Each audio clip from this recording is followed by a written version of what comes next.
What's up, guys? It's your boy Cthulhu Hoop here, and I know a lot of you who are a little bit more observant are going to be like, dude, where's your camera? Dude, where's the layout? Where's all the bells and whistles? Where's the thing that make your stream go pop? Where it at, son? Where your beautiful face?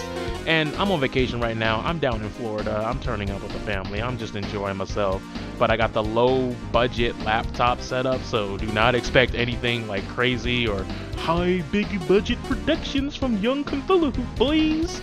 But yeah, we're here with NBA Jam Tournament Edition. This game is amazing. It was crazy back in the day. But it just reminded me that, like, a lot of people complain in the modern era of gaming where games come out with, like, a re-release, but not, like, a remake. Like, literally, it's the same game with just, like, a slightly updated version. Like, Street Fighter V is coming out with Arcade Edition, and, you know, various other games have done that over the years. And back in the day, these weren't DLC updates. You couldn't just load your old game and just spend like $10. You had to go out there and pay full budget price.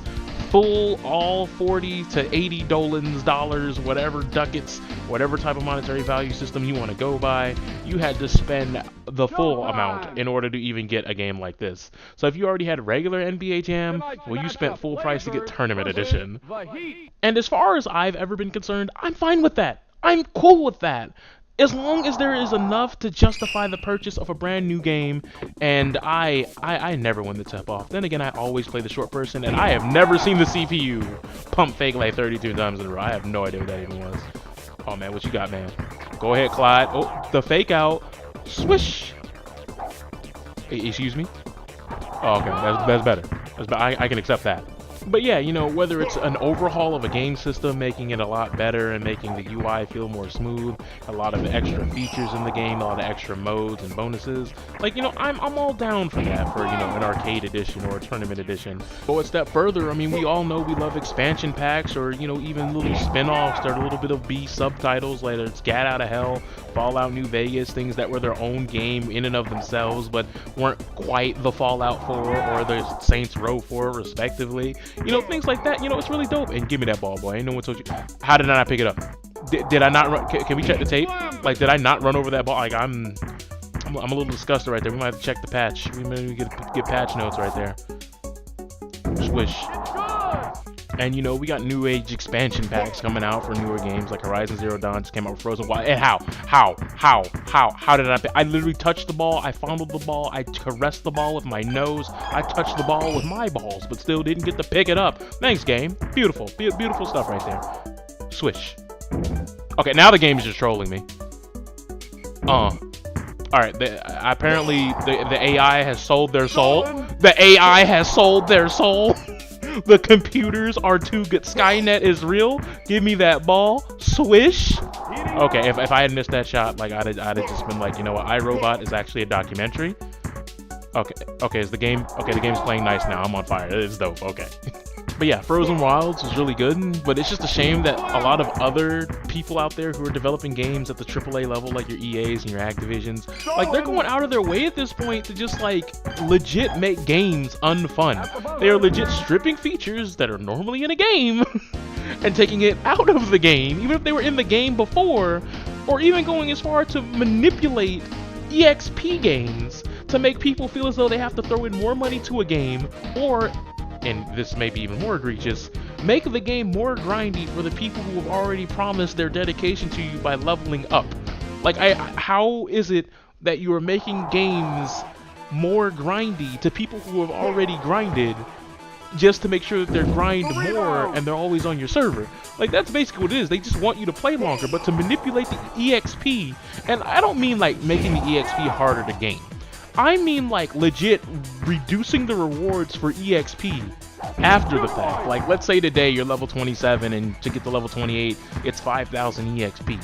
So every time you kill a certain boss or do a certain raid you get 800 EXP. However, next month at level 27 all of a sudden you realize, hold on a minute, I'm only getting 300 EXP for beating this weight. What's going on here? Then a couple of weeks later down the road, you're only getting 150 EXP. But all the DLC has all the normal EXP gains. So in order to level up, you have to go out of your way to purchase the DLC, the other expansions, even if they're something you're not even interested in getting at this point.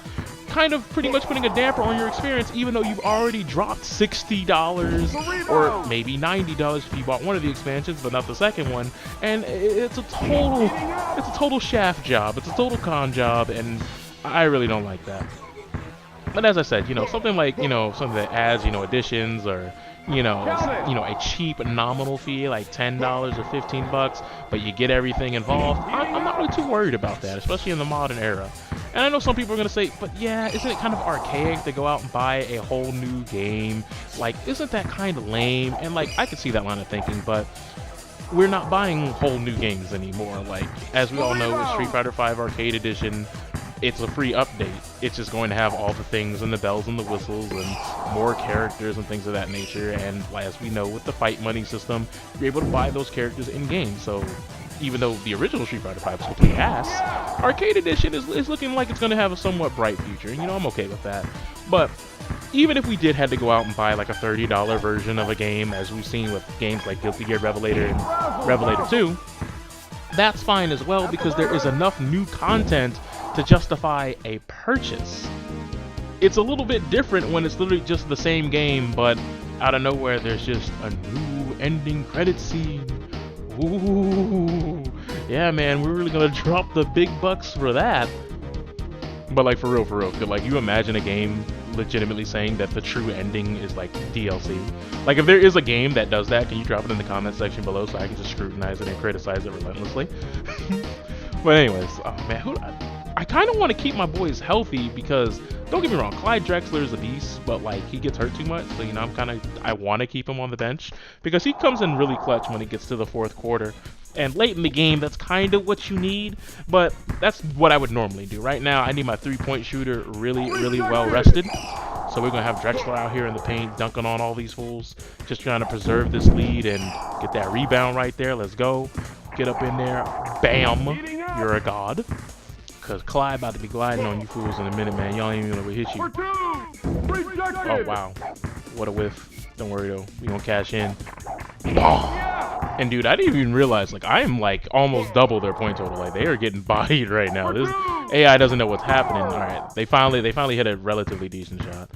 Them high percentage shots, bruh. But don't worry, bro. But the way I see it is that companies they gotta realize, like, we're the ones that hold the torch. Like, we're the ones who light the way and say, this company's allowed to do this company's allowed to do that. And as long as we remember that we have the powerful voice, it's a wrap. We have the power here, not these companies. But at the end of the day, you gotta have that wherewithal to be like, look, man, I may have liked the predecessor, but if they trying to screw me like this, it's not worth it, and I'm just not gonna play this game. Because when enough people say they ain't gonna play a game, you see these companies, they all of a sudden know how to speak English and play ball. All of a sudden they reading forum posts and saying, oh, we're so sorry, we're ready to work with you.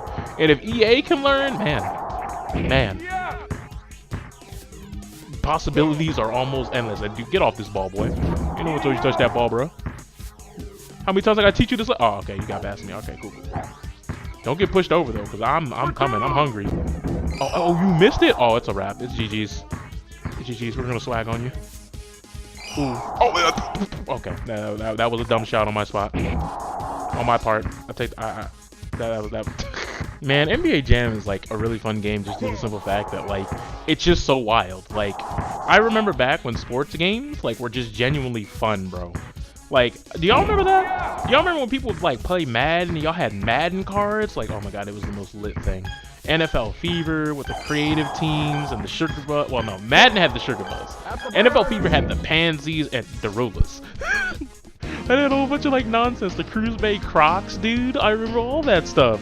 But unfortunately now, dude, like every sports game just wants to be Realism Simulator 2014, or they want to do this weird thing where they try to be like an arcade game, but for whatever bizarre design choice reason, they decide to make the game look like it's Roblox or something that should be on a mobile game, and everyone's got like giant 48 size heads and weird size tube bodies, and they literally look like they came out of Roblox, and they should be making the Roblox noise, dude. And like I'm just like completely at a loss for words, y'all. Yo, we killing them now. Oh my god. It's over. GG's. Dude, I've never thought that like I could disrespect the bot, but this bot is just getting all types of disrespect right now. Like, we might be able to put up 70. I mean, it's gonna take like a huge effort right now, but like we got the 3-pointer on the court. We just gonna go ahead and just give that little dunk to your boy right there.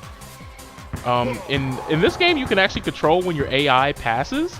So that's why if you notice, sometimes when they're taking a wide open dunk, I'll pass it to myself and get that 3-pointer. And you can also choose when they shoot, if they're near the rim, if you press the jump button, your character will jump, but you know, the AI will also be able to just understand that input. It means I should shoot wherever I'm at right now. So it's a really good utility. And oh my god, the setup, the splash! Dude, I'm telling you, bro, I'm a water type because I'm part of the Super Splashio Brothers. Wow. Alright. Of course, he splashes right on me as soon as I... You know what? Watch this, watch this, watch this. Oh, you're done. You're done. I tried to pass it to me because I was definitely wide open, but the computer decided it was gonna... What the hell was it? It's weird. If you ever shove your opponent, like the computer on your team, like your AI helper, stops playing defense and give me that... game. What? Oh, okay. I'm kidding. I mean, I'll take it. I'm most certainly confused on how that went down, but you know, it is what it is. I am gonna hit another 3. We are hitting this. You are getting bodied right now. Thank you, splash. But yeah, talking about the realism of video games, like who remembers NFL Blitz? And no, I don't mean Blitz the League where they started talking about the underbelly of sports, about steroids and all that crap. I'm talking about Blitz. I'm talking about where you had animated Optimus Primes, Body and Dante Culpepper and Donovan McNabb. You had freaking Mortal Kombat characters RKOing people. Like, it was like you had unsportsmanlike conduct after the play with the most cartoony WWE-like body drops. It was the best. Win the game. And it was just like the little stuff, man. It's the little stuff. Like, I'm playing the Portland Trailblazers.